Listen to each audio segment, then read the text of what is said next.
seated. I'd like to call the meeting to order. Please join us in the Pledge of Allegiance. I pledge allegiance to the flag of the United States of America and to the republic for which it stands, one nation, under God, indivisible, with liberty and justice for all.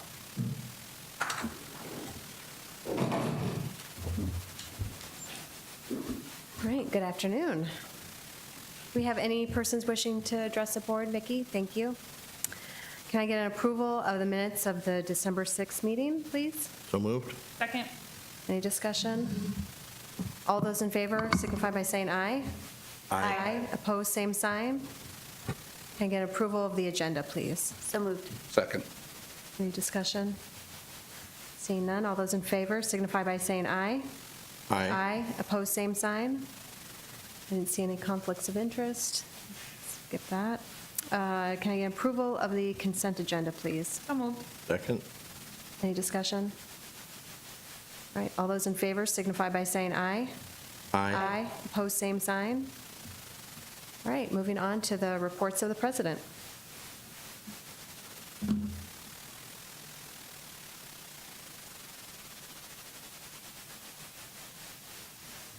President Parker, members of the board, Happy New Year, another round. I am Craig Peters, Dean of Curriculum and Instruction as of today, and I get to introduce our story. And today we have two program areas. In our information technology, we have networking, and then we have our computer programming. Thank you.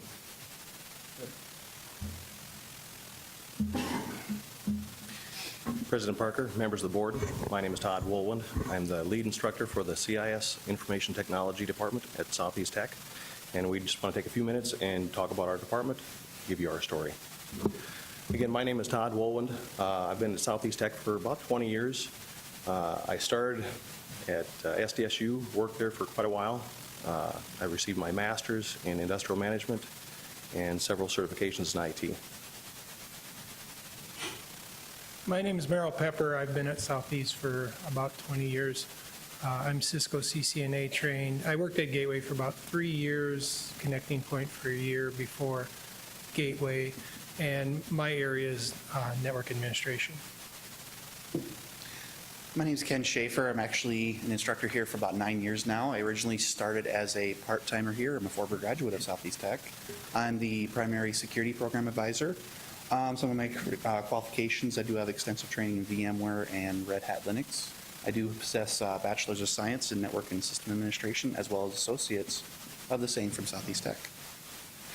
And we're going to kind of introduce our program here for you today. We do have one diploma, and then we do have 3 individual degree paths that do follow into that. So we have our computer technician, network administrator, system administrator, and information technology security. We'll kind of break those down a little bit here.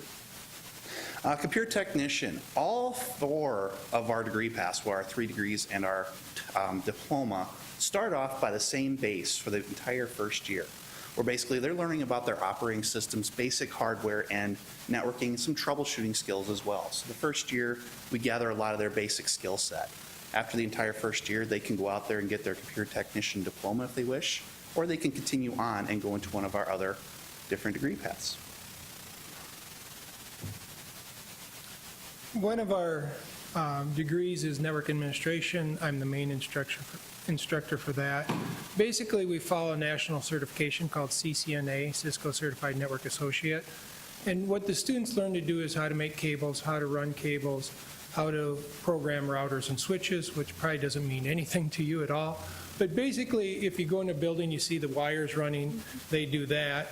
But not only do the wires have to run, they have to interconnect with devices that route the traffic to different places.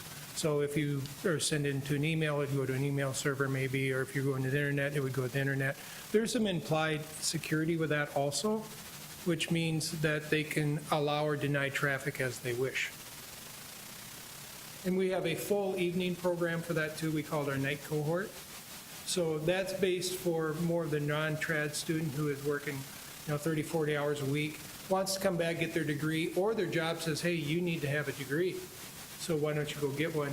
And we've been running that, I couldn't tell you how long, maybe 10 years or more. It's been very successful.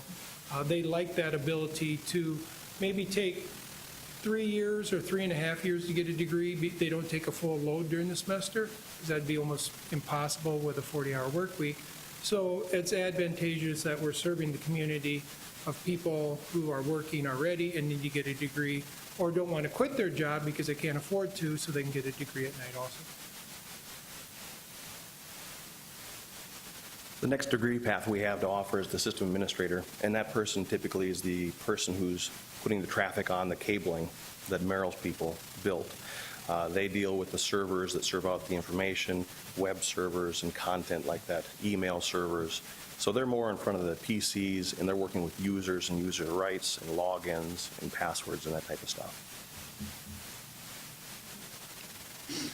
On information technology security, now we're kind of taking what these guys have built with the networks here. They set up the network, they set up the systems. We're taking a look at everything now, doing our audits, looking at all the security policies, those wonderful password policies that I'm sure a lot of you have to deal with on a daily basis. We actually take a look at those, we write those in. We take a look at server security, firewalls. Security is just plain simple huge this day and age, big buzzword. Take a look at backups. A lot of policy writing and risk assessments. We do a lot of training with our students to show them what kind of risks there are out there.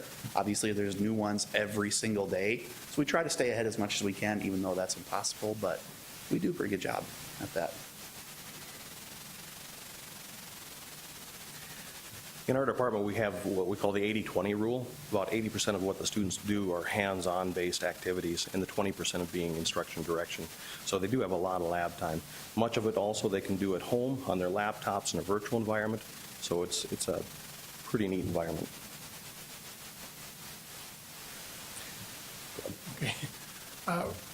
As with all of our programs at Southeast Tech, we have an advisory board, and as you can see on the screen, some of the businesses where our advisory board members work. We even have some kind of floating advisory board members. One's in Oregon some days, sometimes he's in Phoenix, sometimes he's in New Orleans, whatever. And some of the other people that we use that don't necessarily come to campus, but we can bounce ideas off. And basically, this is how we guide our curriculum. So 6-7 years ago, we didn't teach VMware, virtualization. They came in and said, hey, this is a new thing. We're going to be using it. You need to have your students learn this so when they get out, we can employ them and they know what they're doing. Again, you can see all those. Some of our advisory board members are graduates of Southeast Tech also. They've been out there 10, 15 years working, and what better to have someone come back who sat in the seat of the students, remembers what it's like, but knows the latest technology. So the three of us don't just pick a curriculum out of the sky and say, hey, let's teach that, that would be good. All of our curricula are tied to a national certification. So, for example, in mine, it would be the CCNA certification. Todd's would be a Red Hat certification. We have Windows certifications. But again, those things changes, and who better to have a board of experts who do this day in and day out. So we don't sit in an ivory tower and talk about nothing. We have people kind of guide us what we should do. And again, where are our jobs located? All around Sioux Falls, all around the country, actually. I mean, we have people in Texas, we have people in California, we have people in Iowa, Nebraska, Minnesota, I'm not sure about North Dakota, California, one in Oregon now. I told President Griggs, one of my goals is to own Southeast South Dakota. In other words, if there's a business, we have a graduate there. We just got a glowing letter from Dan Marnock, who's the head of IT at the Vera Heart Hospital. I'm sure you're familiar with the building. There's actually 2 heart hospitals combined. All their IT is run by 2 of our graduates. So we want to have it so if you throw a dart at a radius of Sioux Falls, we have a graduate there, and they're working. And salaries? Right now, as you can see, 40 to 48 starting. We've had as high as 67 starting right out of school. Actually, before this last semester started, I had a student come up to me and goes, can I switch to night classes? I go, oh, you get a job? He goes, yeah, I got a job at a hospital in town here. So he's only finished 1 year of school, starting his 2nd year. I go, well, do they pay you pretty good? And he goes, yes. I go, north of 40? He goes, yes. He's smiling. I go, north of 50? He goes, yes. So he had 1 year in, and he's making $51,000, and he wanted to take night classes so he could make $51,000 and join that night cohort and finish his degree. But that's a typical starting salary for our students. Our current statistics, we actually have a real strong 4 cohorts. So we've got about almost 100 students currently enrolled, and that's our first year students. Second year, about 60. So our department is quite large, and we're growing every day. Here's a few pictures actually of our lab environment. Some of the students will just kind of page through these very quickly. Some of our classes are project-based driven where the students will actually come up and kind of take control. I'll give them the assignment, they'll come up, they'll kind of do some of the organization and say, all right, team, here's what we got to do today. Again, everything is hands-on.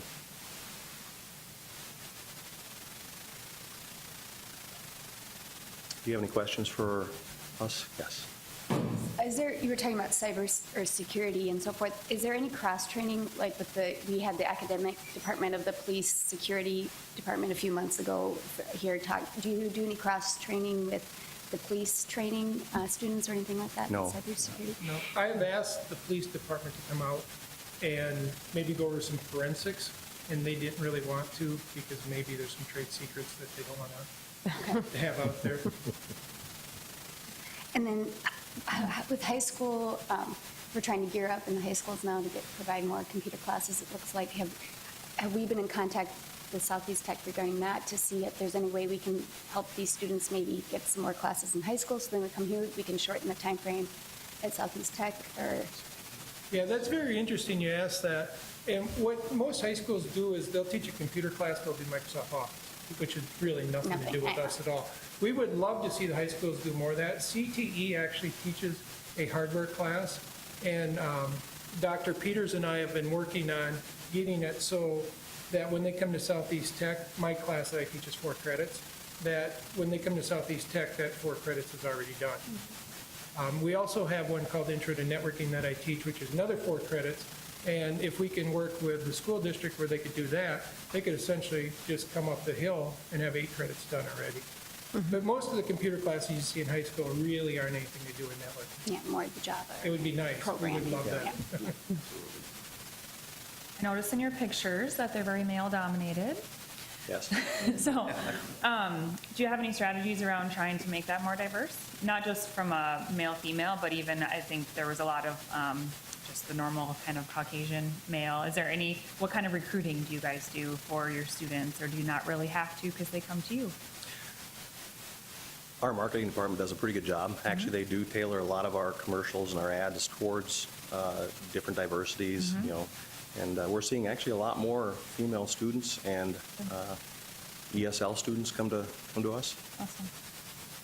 Yeah, and I was looking at the list of names on the advisory board, and I think what I liked the most about it is it's healthcare, it's retail, you had educational places, so it's obvious that all those places have IT things, networks that need to be addressed, but it's nice to have all those different faces to kind of bring you the up and coming and the current, whatever the next hot topic might be, so you guys can be prepared and stay cutting edge. So Yeah, absolutely. good people to work with. Any other questions? Good work. Thank you. Mm-hmm. Thank you. All right, can I get we've got another group, sorry. Okay, we're here again to continue on with this. We're all the CIS department. They're kind of breaking out a little bit between IT and CIS. We're going to be concentrating on the programming side. My name is Roger Morris. I've been teaching going on 21 years, going into the 21st year. Have 34 years experience in the field working at different places before I started teaching. And good afternoon, President Parker and members of the board. My name is Cindy Robert. I'm the other full-time instructor in computer programming. And as you can imagine, I've seen a lot of changes since I started in 1991. Dakota State graduate, did have a programming experience in Brookings. So it's a wonderful field to be in. We'll have an alumni talking to you towards the end of our presentation. We also have 4 part-time instructors, which are there. Gary is actually a retired full-time instructor, has gone part-time. So one of the things I want to kind of point out, we don't have anything that we can visually see as far as programming goes. You see the results of the program. So you see a web page, and I have it back there in the background. You'll see that what we see as a web page is a bunch of code. And so that's the distinguishing aspect of us is we have a different perspective on everything that we see. Everything that you do, including phones or even the PowerPoint presentation, is all a program somebody has written at one point or another. We have the one-year diploma, which is software support specialist. We also have the computer programmer, which is a 2-year AAS degree, and a computer programming online degree as well. We concentrate on the languages that you see up here. We also will teach other languages as well as I go through the curriculum, but these are the ones we concentrate on, as well as the database software as well. Our advisory board that helps set our curriculum is up here. One thing that I can add to this list is that Blend Interactive is going to be joining our advisory board as well, so it's always adding to and changing around just to make sure that we have current and keeping it updated to as much as we can. And the same thing goes with our advisory board. They help set our curriculum. So we are teaching the up-to-date stuff we need to for the community. Software titles or programming titles. They go by several different things. I like to put Gilbert up there. He's probably one of the best known programmers around, if you didn't know so. Gilbert is a software engineer who technically is a computer programmer. So it's kind of a nice thing to kind of see. They actually have a cartoon following us in the programming field. All right, so just a little bit about our career opportunities. The Bureau of Labor Statistics predicts that 30% growth in software development and application career between, we'll say within the next 10 years, with a median salary of over $100,000. As far as our grads and placements, last year we did place 100%, and the average starting was about $35,000. The highest salary that we've had was $54,000, and that was a pretty good one. Some of our employers, of course, we could have had 10 more slides over the years to add to this slide. Wonderful support system, wonderful. They accept our students. Our students can compete with four-year graduates when they start working. These employers not only are looking for students after they graduate, but in our computer programming degree, we have an internship opportunity for students to work approximately 20, sometimes more hours per week during a semester. It's a wonderful opportunity for both the employer and the student to get their foot in that door, which can be difficult to do sometimes. And I think over the years, these employers are very pleased that they can be productive going into that. We've had students get internships even their first year or in the summer between their first and second year. The type of skills that are advantageous for students and help them to be more successful in this career, patience, problem solving, logical thinking. They have to be good communicators. I know sometimes there's a stereotype that all they do is sit in a corner in front of a computer and type code all day. But one, they are communicating to the computer with very detail-oriented instructions. You miss a semicolon or a punctuation mark, and your code isn't going to work. So do you throw it out the window and start over, or just persevere?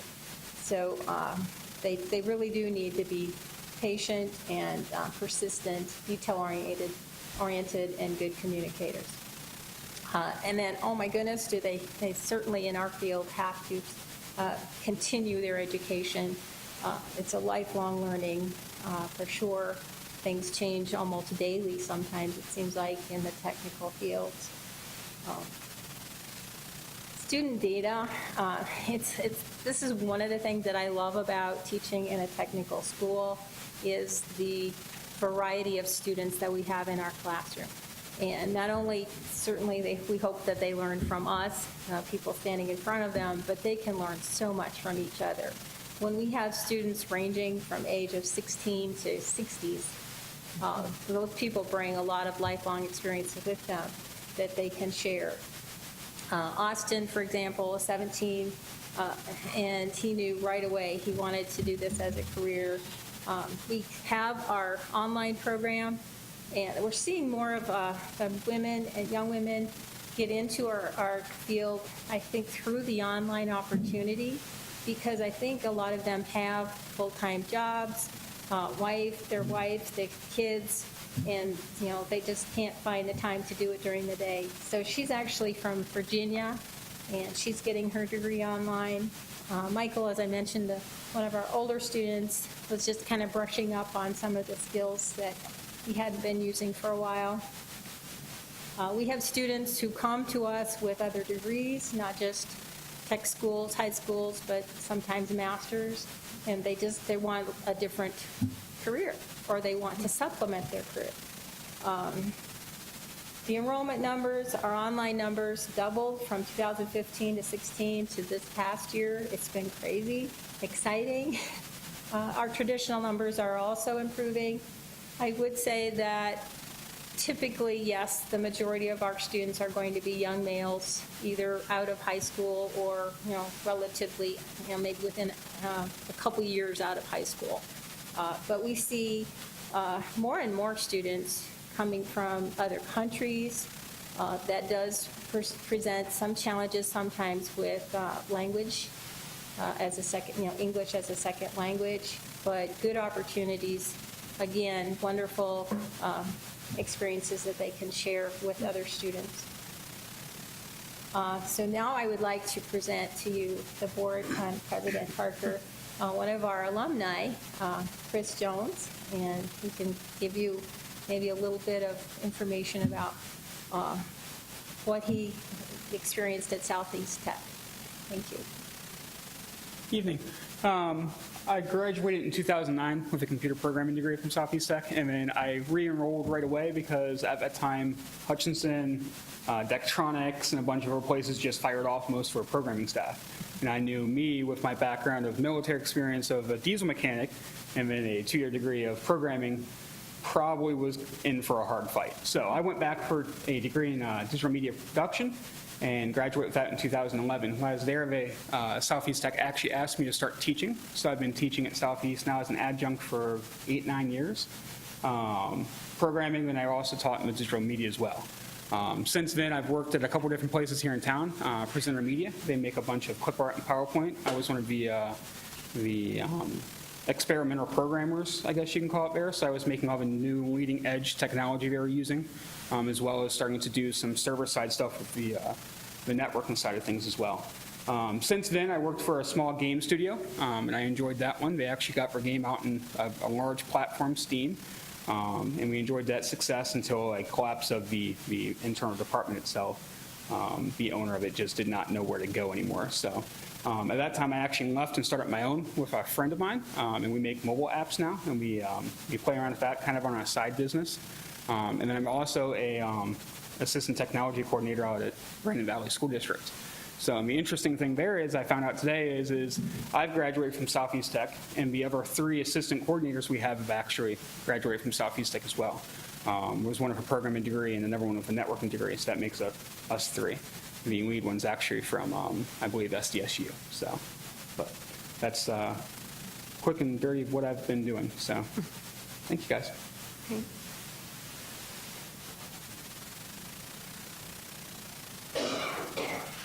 Any questions for us? Any questions? Yeah. Well, I'd like to thank you all for coming today and giving us a little snapshot of what it is you all do and the impact you have on our community. I appreciate it. Thank you. Thank you for the opportunity. Yeah. All right. Can I get a motion and a second for the academic program overview report, please? So moved. Second. Any discussion? Okay. All those in favor signify by saying aye. Aye. Opposed, same sign. All right, moving on. President Parker, members of the board, our next presentation is actually going to be about a couple areas. It's our futures team as well as their role in the strategic plan. So I introduce Ms. Beth Capping.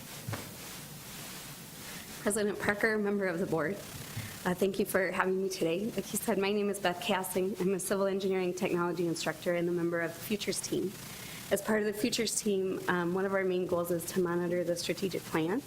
And so today I just wanted to give you a brief update on where we're at.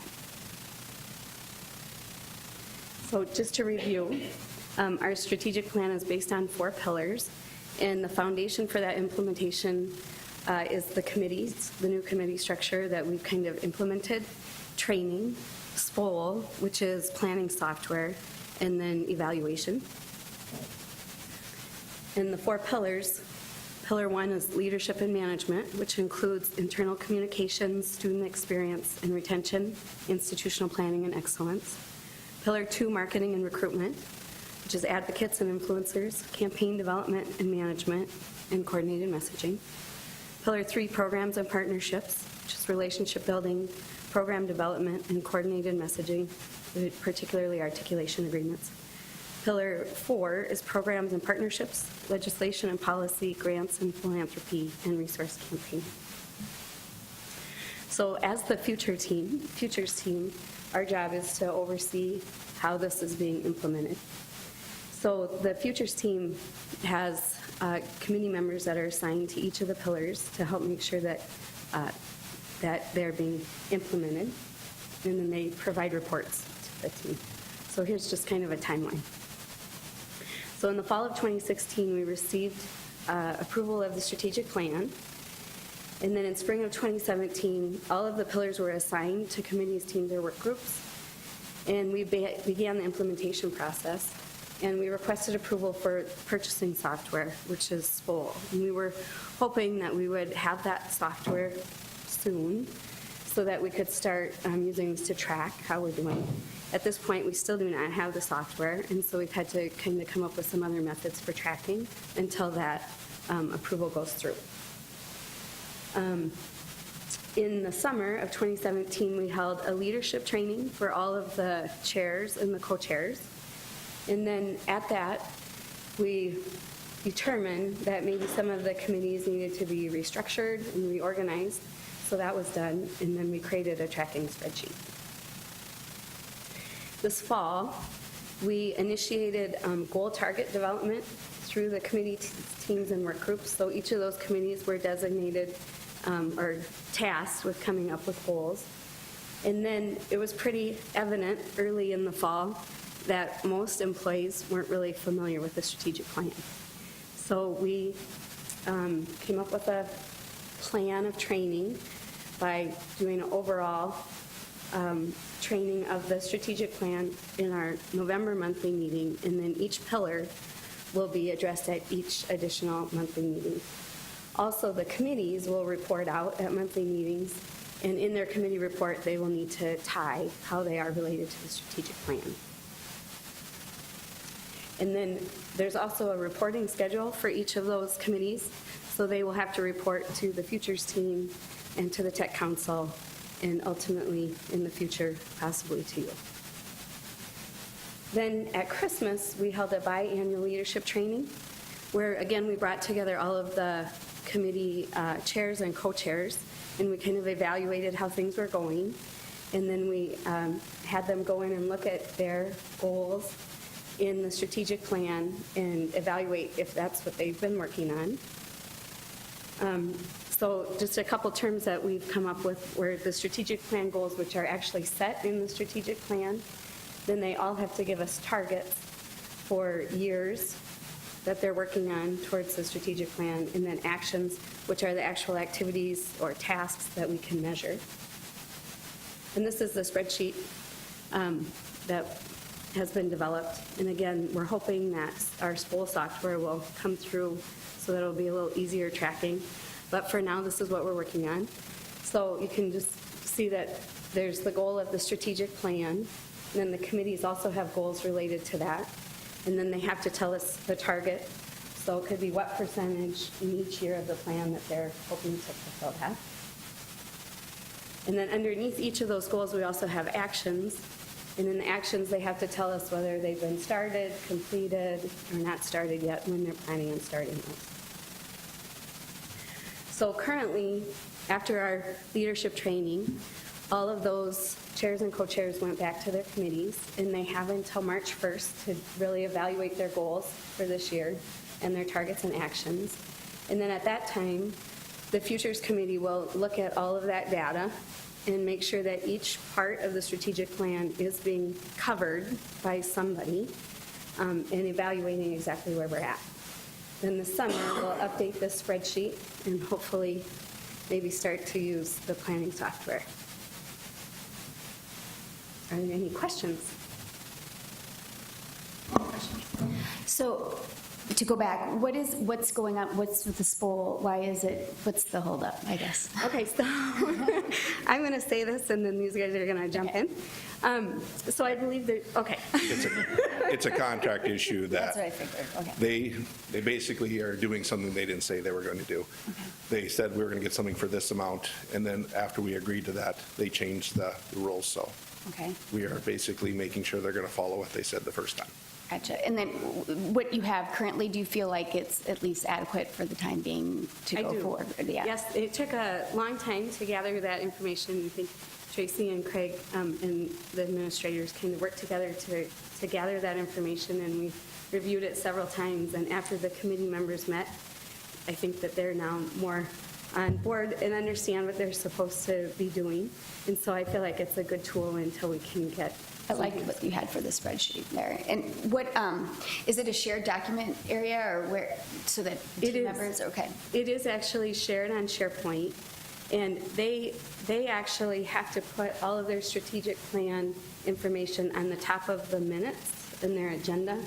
So we've changed some of our report format. But anyway, so at the very top of the committee meeting minutes and agenda, their strategic plan goals have to be outlined, and they need to tell us like what year they're working on, which actions. So we could go into any of their documents and see exactly what committee is working on what. Thank you. Thank you very much. Any other questions for Beth?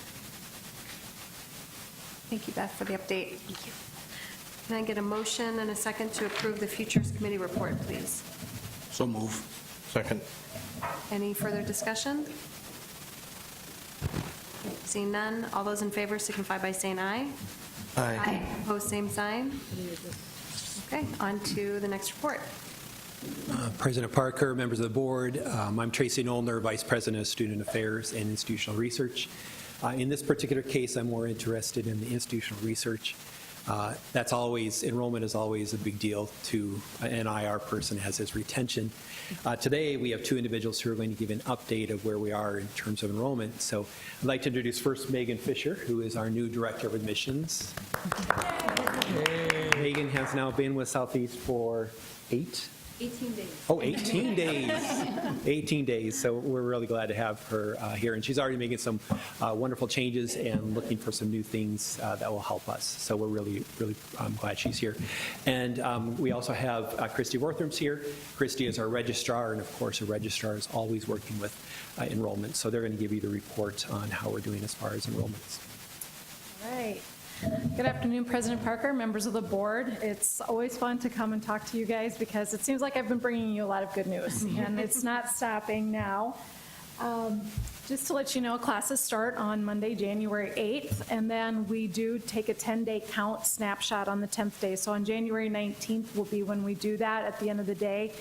That is the time that we allow the students to drop add, change their schedules, change their mind, change their majors, change everything. So on this slide here, you can see that, again, if you look at October 31st, we moved that whole process up again. We've talked about this previously. We had our returning students, our current students, start registering a lot earlier so that we could start registering the new students earlier. So it was nice to see that by the end of November, we had already met almost half of our goal for the enrollment for the next semester. So we have as I look at this, I think just the students that I registered today, I know we have blown the 25,500 number out of the water. So we are looking right now from last year to today, an 8% increase in enrollment over spring last year. And this will be a very busy next 2 days in our office, all the students remembering that they forgot to register. And so those are our credits. So that's the money, as Rich likes to say. And then the head count also, we're doing great on the head count. I feel like the students are taking a bigger load of classes. You can see that trend that sometimes you see a lot of the part-timers, but it seems like a lot of them are going for quite a few more credits than in previous. So our head count right now is 11% above where we were last semester. And that includes dual credit students, and we're getting a lot of those. And a lot of those dual credit students have already applied and been accepted for fall semester. So that's also encouraging too. So now I'd like to pass this over to Megan Fisher, and we are so fortunate to have Megan at Southeast Tech. Like Tracy said, she's already making some very good changes, and we're just fortunate to have her expertise at Southeast. Thank you, Christy. President Parker and members of the board, thank you for your time today. Before I get started, I'd just like to say that I'm thrilled to be part of the Southeast Tech family, and I see a lot of opportunities. Obviously, there was increased enrollment last year, and I see opportunities to continue on that same path. And I should add, as I was preparing for this, I hope you find this information enlightening, because I certainly did as I was working on this presentation. So looking at applications 2015 through 2017, this first slide shows the history of the applications. And on July 31st, 2017, Southeast Tech was up 14 applications ahead of the previous year, and ultimately that resulted in the increased enrollment for fall 2017. This slide depicts the monthly applications for that same time frame.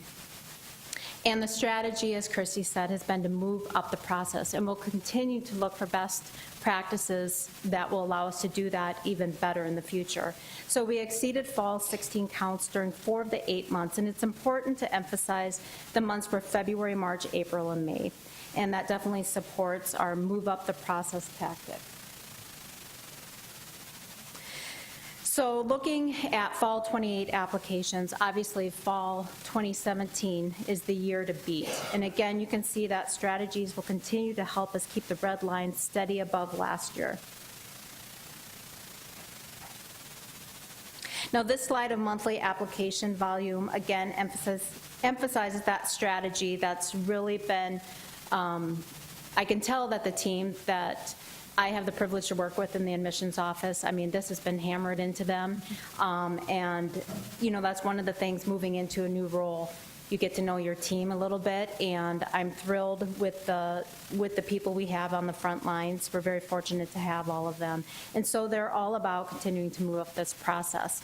And you can see that the first half of the year, what we kind of want to see in an enrollment funnel when you're dealing with different markets, the high school market versus the adult students in the non-traditional market, is we want to get those high school students committed. Make their decisions early, get them to the AARs, get them registered, make them Southeast Tech students. And oftentimes, we deal with non-traditional students throughout the enrollment, throughout the entire year, but if we can get those high school students to commit earlier, what that allows us to do, non-traditional students oftentimes don't make up their mind until maybe a month before the school year starts. Then they decide that, hey, I'm going to do it. I'm going to go back to school, or I'm going to get that first degree that I've always wanted to get.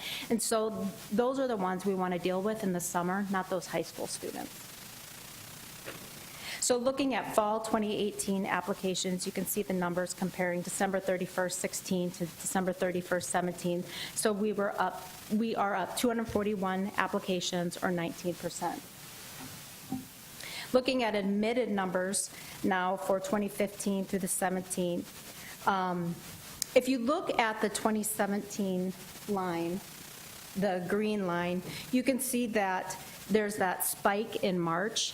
And I'm sure that Christy and Jackie Danielson probably shared with you that the decision was made to change the policy to move the matriculation fee deeper into the funnel. So as students are applying, we're not asking them for that fee right up front.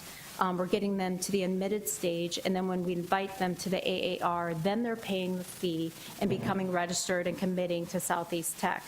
And so that's why you see that significant jump in March. And if you follow that green line, you know, what I've been told is we kind of thought that, you know, we just weren't sure if it was going to level out, but then we got that great boost in August, and so we hope that continues. So the monthly admitted breakdown for that same time frame, as you can see, that spike in March, 330 students were admitted last March, and that was the highest monthly count at Southeast Tech since 2008. That's pretty phenomenal, and for me, that just means a lot of great opportunities ahead for us. So I'm very excited about that. In our fall 2018, if there's one slide to really pay close attention to today, this is the one. You can see that we're currently tracking ahead of fall 2017 numbers. Okay, go ahead. So the monthly admitted volume will continue to shift the admits earlier in the enrollment cycle like we've talked about. And so what we'll see is we'll have a larger pool of admitted students earlier in the funnel, and hopefully we'll have to focus on fewer admits in July and August. And our final slide here shows the comparison in numbers between last December 2016 to December 2017. And you can see that for numbers, we're up 183 admitted students, or 46% increase, which again is a phenomenal opportunity for us. So on behalf of Christy and myself, thank you for your time. And at this time, we would welcome any questions you may have for us. Any questions? No, Christy, you can come anytime we got good news, and welcome. Thank you. I'll bring Megan along. Yep, All right, you guys hope keep we can coming. continue to keep the good news coming. Thank you for your time. Thank you. Thank you. You know, last year we were looking at the numbers and saying, wow, things have improved so much. And now you look at the red line is above where we were so impressed with last year. So I echo your sentiments of saying we have some really great things going on and some really great things to continue. And I think overall we have a really big push looking at our high school students and how can we get more of them into post-secondary education. And so, yes, if we can get some of them to know in March, in April, and in May at graduation, I'm going to Southeast Tech. Right. That's a win for us as a K-12, but it's a huge win for our students too, to feel like there's someplace that they can go and get a great education and have a really good living after they're done too. Oh, So- definitely. And for our workforce, the employers out there who need our grads. And I would just say, you know, I mentioned the admissions team that I get to work with on a daily basis, but I know that this has been a campus-wide effort of faculty and everyone kind of changing the culture so everyone's got enrollment top of mind, and I think that's a definite positive. The work is showing off for sure, so thank you. Thank you. Thank you. Can I get a motion to approve the enrollment report, please? So moved. Second.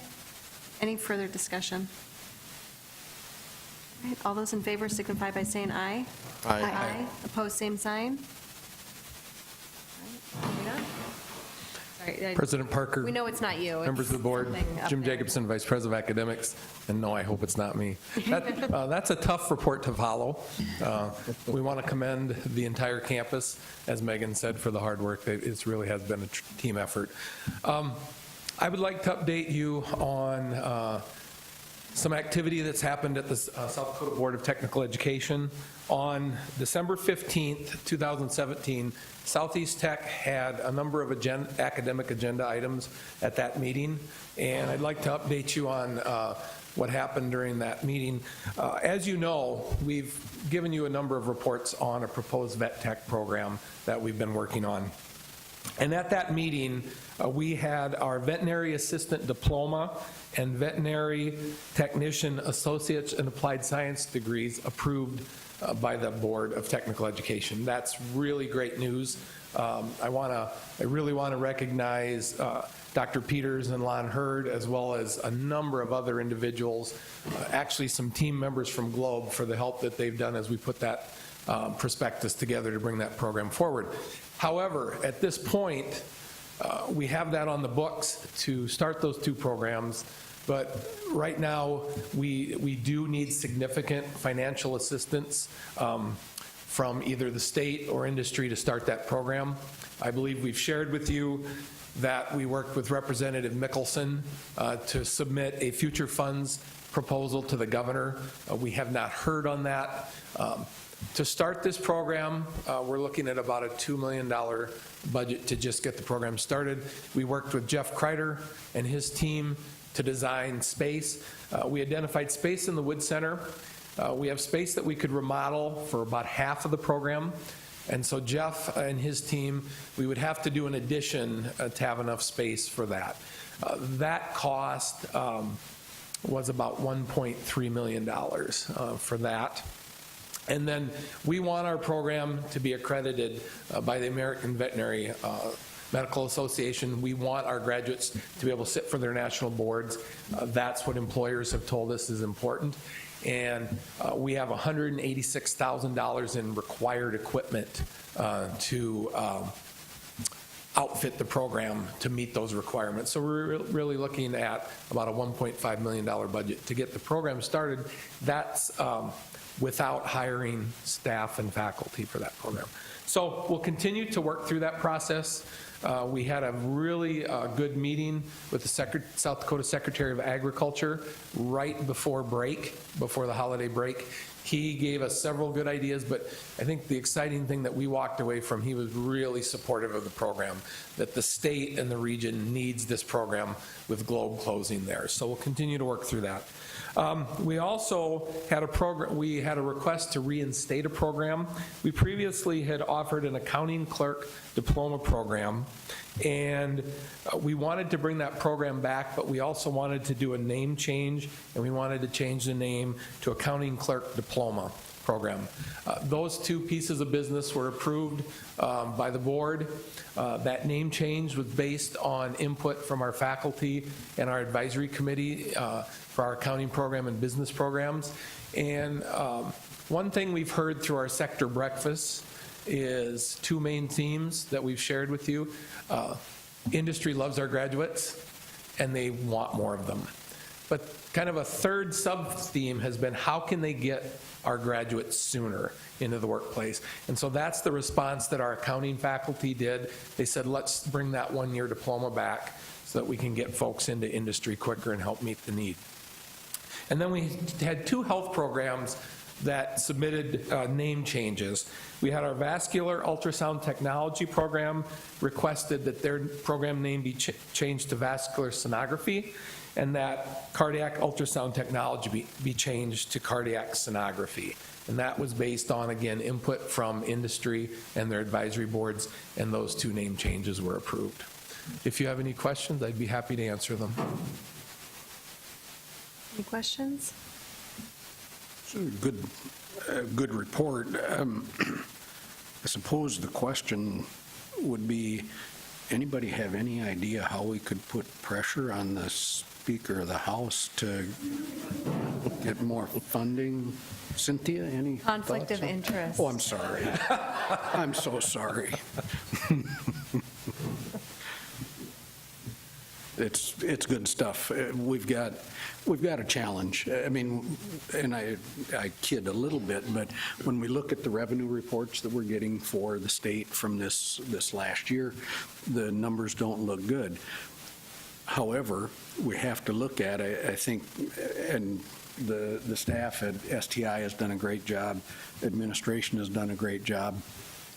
We have a workforce issue that we need to address. And one of the ways that we're going to be able to address that is with more programs available to do a better job of educating our students. And the Vet Tech program is one of those steps that I think we need to look at every potential resource that we can find to try and bring that new program to STI so that the momentum that was there from Globe doesn't get lost. So whatever we can do as a board to help, we certainly will do.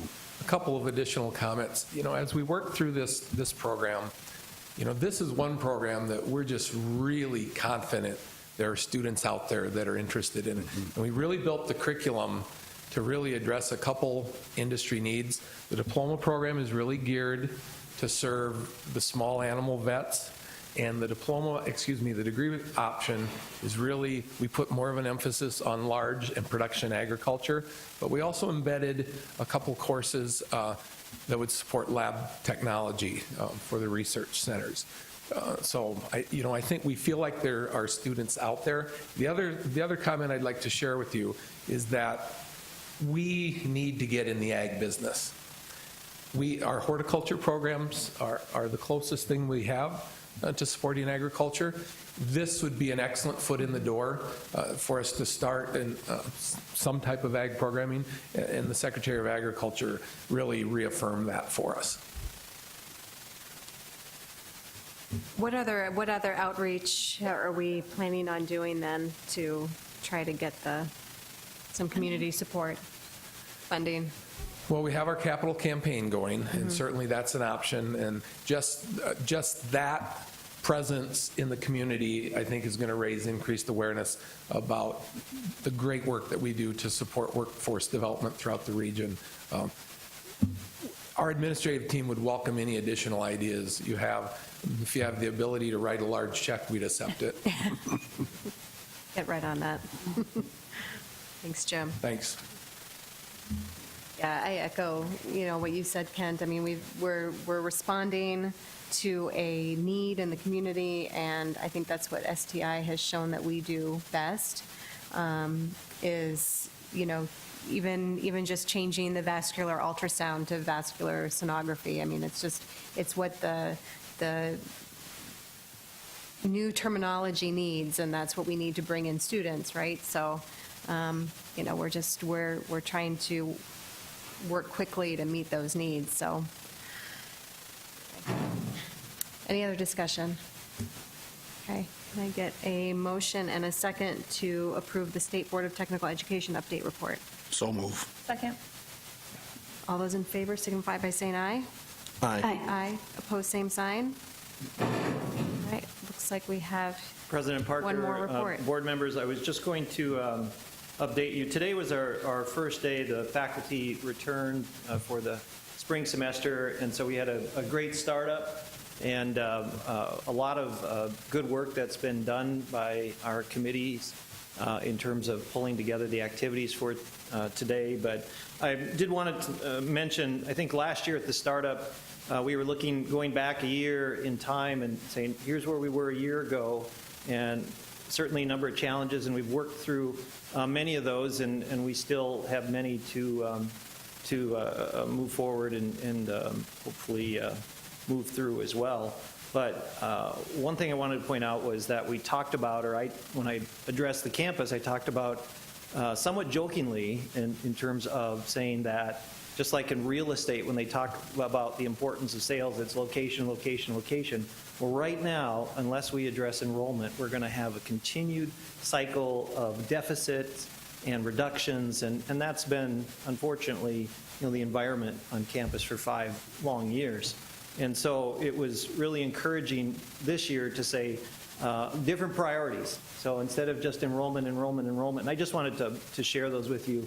I talked about the need, obviously, to continue to focus and improve our enrollment numbers, and we're so excited and thrilled to have Megan Fisher, join Southeast Tech, and her experience that she's garnered through different similar University of Sioux Falls and at SDSU is going to help us immensely. It already has, in terms of having a fresh set of eyes come in and look at what we're doing, and some of that self-examination, not only within that area, but others areas that work with admissions as well. So great addition to the team there.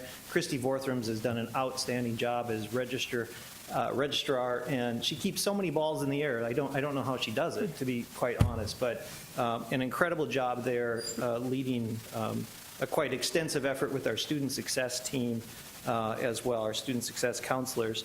And one point, we talked a lot about increasing enrollment. The second bullet that I brought up was improving retention, that we're putting a lot of emphasis on enrollment, but unless we really focus on helping those students once they're on campus, and each of them is different. Each of them brings unique challenges in terms of what they're experiencing in their life and what they want to accomplish and how we can help them. And we have done a wonderful job. I think that was evidenced last year by the National Noah Levitz Retention Excellence Award. And I just wanted to point out at the last State Board of Technical Education meeting, retention was a topic of discussion. It was one of their agenda items. And Southeast Tech improved from 71% from 2016 to 74% retention rate in 2017. So it's small, but that is hugely significant in terms of the retention world. If you talk with other institutions to say we've improved retention by 3%, that does not happen unless there's a lot of effort, again, our student success counselors, our faculty that you see here and you've met or had the opportunity to visit with, are frontline on that, working with those students and helping them through the challenges and so forth. So a lot of positive things there. I also talked about the need, a third bullet being enhancing communication and governance, and you're seeing some of that in terms of what we're doing on campus, changing our administrative structure. Lon Hurd and I are going to be out on, if we're doing our job, Lon and I are with Shelley Unruh are going to be out visiting with a number of different individuals. And we talked about vet tech, but the Secretary of Agriculture had some wonderful ideas about who we need to get out and start shaking hands with. And honestly, I think that's what we've got to do, to tell more people about this opportunity, to see if we can't garner some support, because what I've been told is I think the governor would look at our request more favorably if we have more private dollars invested along with Southeast Tech and then hopefully the state as well. And then finally, the fourth bullet, and it's something that we've worked hard on this last year, has been expanding partnerships and collaboration. And we're just getting started there. It was great. Many of you came out right before Christmas break when we had Dakota State University on campus, and we announced the PASS program, the launch of that program. And these individuals that you see here in front of you that were here this afternoon are front and center on Southeast Tech's effort as part of and a partner with Dakota State University, and then also CTE Academy, because they're kind of the linchpin working with CTE to build those transferable pathways. And in order for the PASS program to work, we have to have those connections between CTE Academy to Southeast Tech and then on, hopefully, to Dakota State. And so while much work remains to be done there, I think we're off to a great start, and they're doing a fantastic job as well. So I just want to give you a quick summary of some of the initiatives that I spoke to the campus about, and I think if we can move beyond just enrollment to also focusing on retention and communication and our governance structure, and then also outreach and partnership, hopefully we'll have more good news as we continue to report out in the future. So thank you. Great. Thank you. All right, anything else for the good of the order? All right, can I get a motion to adjourn? All right, we are adjourned. Thank you.